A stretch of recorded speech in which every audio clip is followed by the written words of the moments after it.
Hello everyone, welcome to this video. In this video, we are going to solve question from December 2019 consisting of 4.75 marks.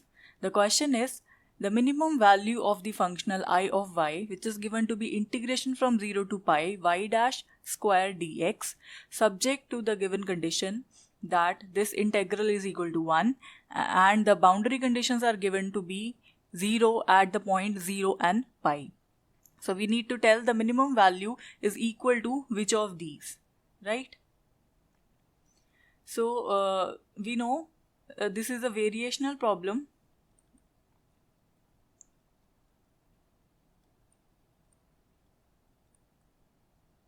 With subsidiary conditions.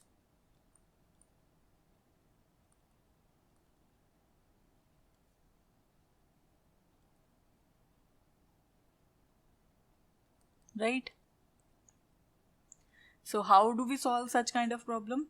We construct another functional, say j, which is equal to, if this is f and this is g, right? Then we can write this as f plus lambda times g, right? So which is equal to y dash square plus lambda times y square. And the Euler-Lagrange equation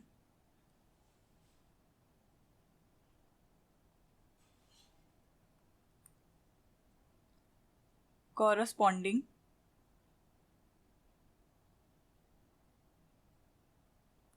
would be the value of jy minus ddx of jy dash, or we can say that it would be f of y minus ddx of fy dash plus lambda times gy minus ddx of gy dash. So let's solve this part. What is f? F is y dash square. So what would be fy? Fy would be 0 minus ddx of fy dash. That would be 2y dash, right? Plus lambda times gy. What is g? G is y square. So it would be 2y minus ddx of gy dash. That would be 0, right? This is equal to 0. So let us solve this. It would give us minus 2y double dash plus 2 lambda y is equal to 0, or we can take 2 common out. So we would obtain y double dash minus lambda y is equal to 0. Now this kind of equation with lambda unknown is a second order Sturm-Liouville kind of problem, right?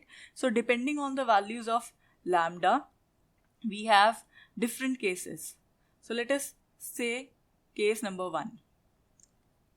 Case number 1 is we have lambda is equal to 0. If lambda is equal to 0, in that case, what our equation becomes? Y double dash is equal to 0. So solving this, we would obtain y is equal to c1x plus c2, right? Our boundary conditions are y at 0 is equal to 0.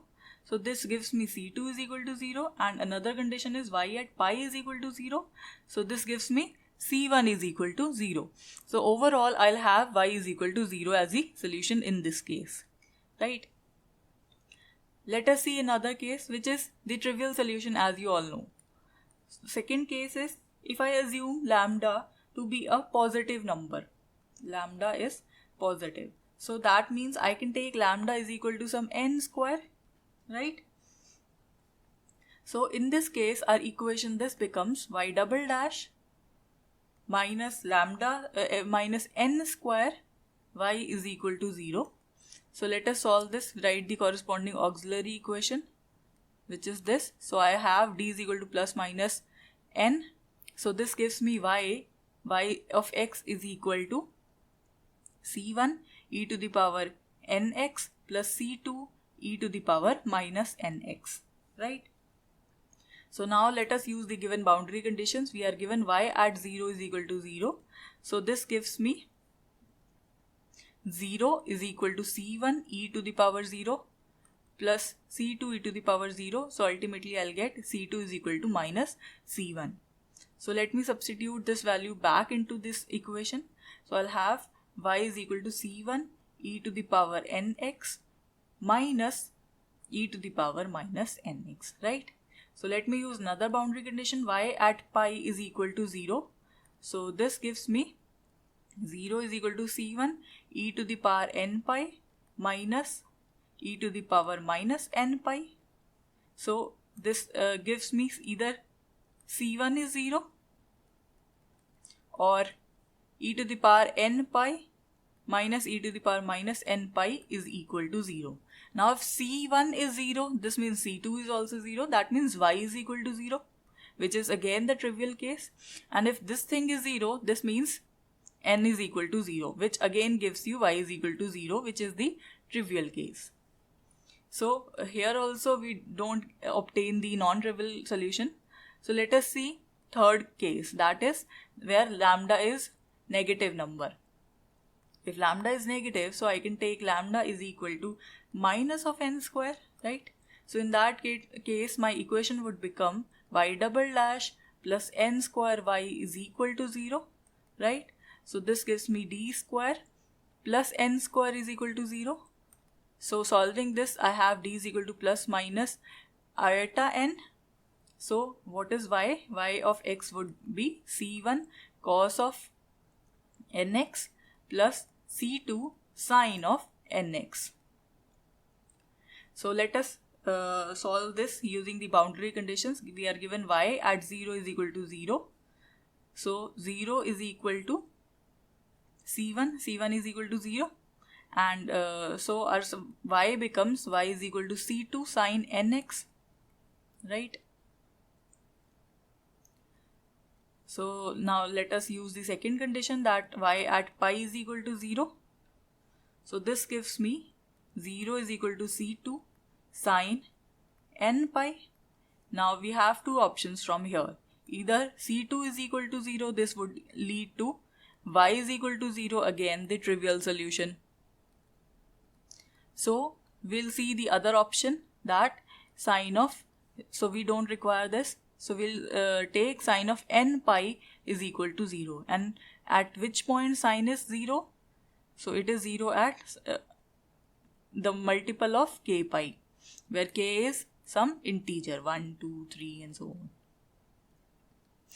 Positive integer or negative also, it could be negative also, right? Plus minus 1, plus minus 2 and so on. So in that case, what is n? N is equal to k. If n is equal to k, our solution y would be c2 sine kx, where what is this k? K is equal to plus minus 1, plus minus 2 and so on, right? So this is our y, the extremal. But let us look at the question. In our question, what was asked? It was asked that find the minimum value of this functional.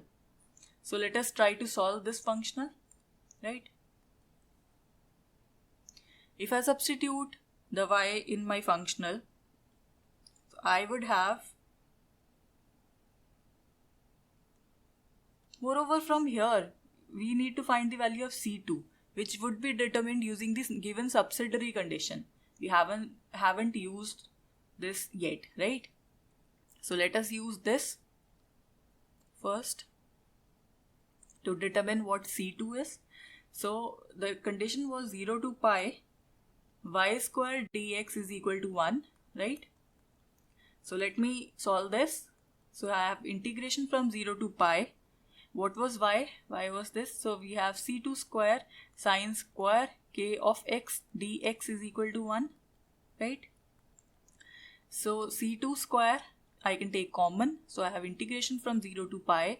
Sine square kx, I can write this as 1 minus cos 2kx divided by 2 into dx is equal to 1.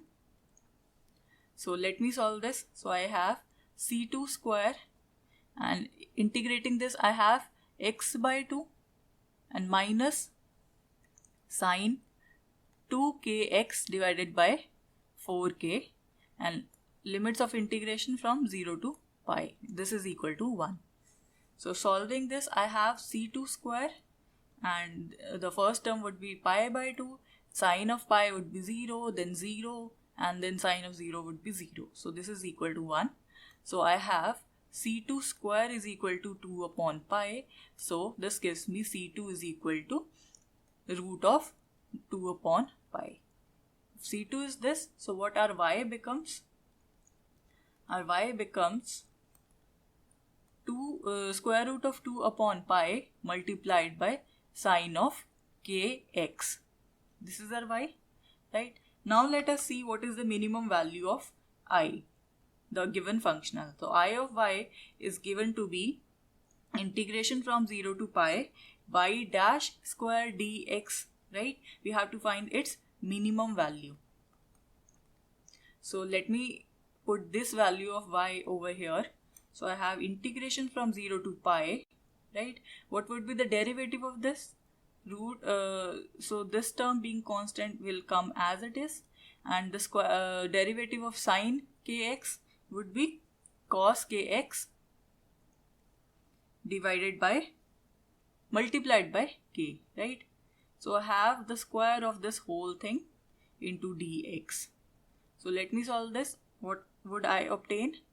K square multiplied by 2 divided by pi, being constants come out of the integral sign. So integration from 0 to pi, then I am left with cos square kx dx, right?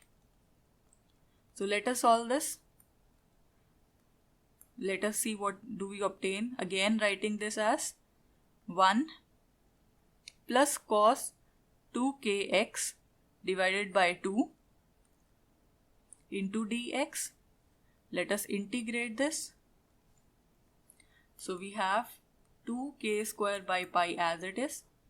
So it is x by 2, and the integration of cos would be sine 2kx divided by 4k. Again the limits are from 0 to pi. So let us substitute the limits into the given function. So we would have pi by 2, sine of 2k pi would be 0, right? Then minus of 0 and minus of 0. So ultimately we'll have this as the value 2k square by pi into pi by 2. So this gives me k square, where what was our k? K was our plus minus 1 plus minus 2 and so on, right? So what we are doing? We are looking for the minimum value of I. So the values of I would be, if I put k is equal to plus minus 1, it would be 1. If I put k is equal to plus minus 2, it would be 4 and 9 and so on, right?